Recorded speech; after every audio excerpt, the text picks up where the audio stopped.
جاہل کبھی اپنے کو جاہل نہیں سمجھے گا. جاہل کی پہچان یہ ہے کہ وہ بکرات ہوگا. عرض یہ کر رہا تھا کہ جانکاری زیادہ ہونے سے رتبہ زیادہ نہیں بڑھ جاتا.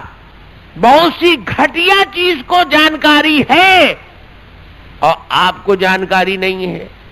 آپ کے علاقے میں بیل ہوتا ہے نہیں ہوتا ہے؟ ہوتا ہے بیل. اچھا گدھا بھی ہوتا ہوگا.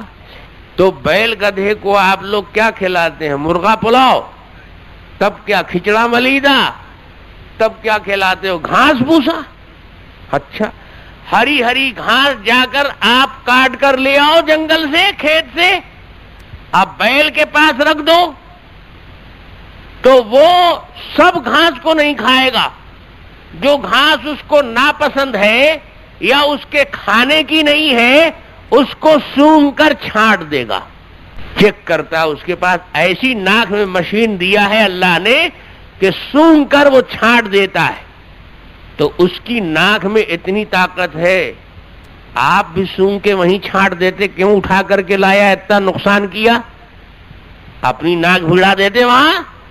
تم نہیں چیک کر پا رہے تھے تو اپنے مولانا صاحب کو بھڑا دیتے کہ آپ ناک اس میں لگائیے، اپنی چیک کیجئے. تو مولانا صاحب کی ناک اتنا پاورفل نہیں ہے جتنا بیل کی ناک پاورفل ہے. تو بیل کا درجہ بڑا ہو جائے گا مولوی صاحب سے. ایسا سمجھنے والا تو بیل نہیں بلکہ گدھا ہوگا.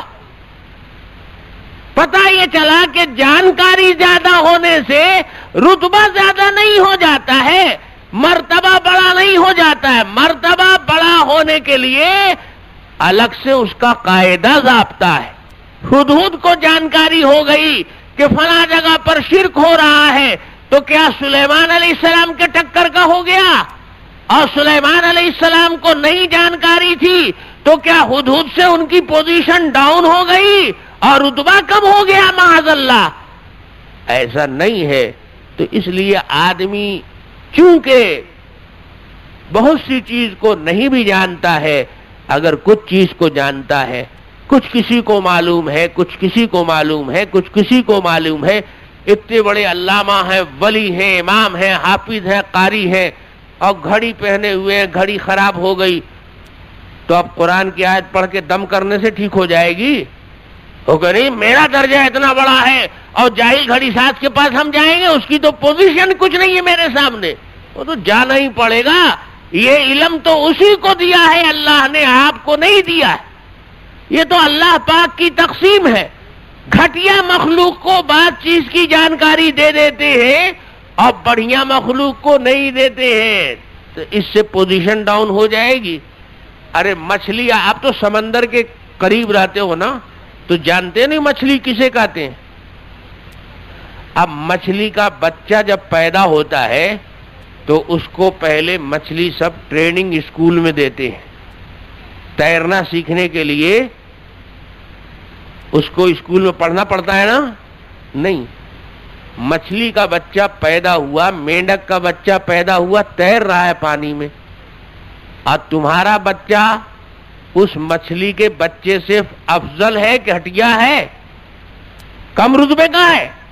نہیں. تو اشرف المخلوقات. اب کوئی صاحب تھے ایسے ہی، خان صاحب کھوپڑا خراب، ان کو گھر میں بچہ پیدا ہوا تو اپنے بچے کو پیار کرتے کرتے پہنچ گئے ندی پر، دیکھا کہ مینڈک مچھلی کے بچے تیر رہے ہیں تو کہنے لگے بیٹا تمہارا درجہ بہت بڑا ہے، تم اشرف المخلوقات ہو، تم بڑے باپ کی اولاد ہو، اور مچھلی مچھر چل رہے ہیں، مینڈک تیر رہے ہیں، اس کے بچے تیر رہے ہیں، تو میں تم کو ڈالتا ہوں، تم بھی تیرو. اور ڈال دیا تو تیرتا کیا، وہ تو چلا گیا. یہ بدعقلی کی بات ہے. ارے تیرنا اللہ نے اس کو دیا ہے بغیر سکھائے پڑھائے، لیکن یہ اشرف المخلوقات ہے، تب بھی اس کو سیکھنا پڑے گا. یہ علم دیا ہے مچھلی مینڈک کو اللہ نے، انسان کو نہیں دیا ہے. تو انسان کی شان نہیں گھٹ جائے گی، رتبہ نہیں گھٹ جائے گا.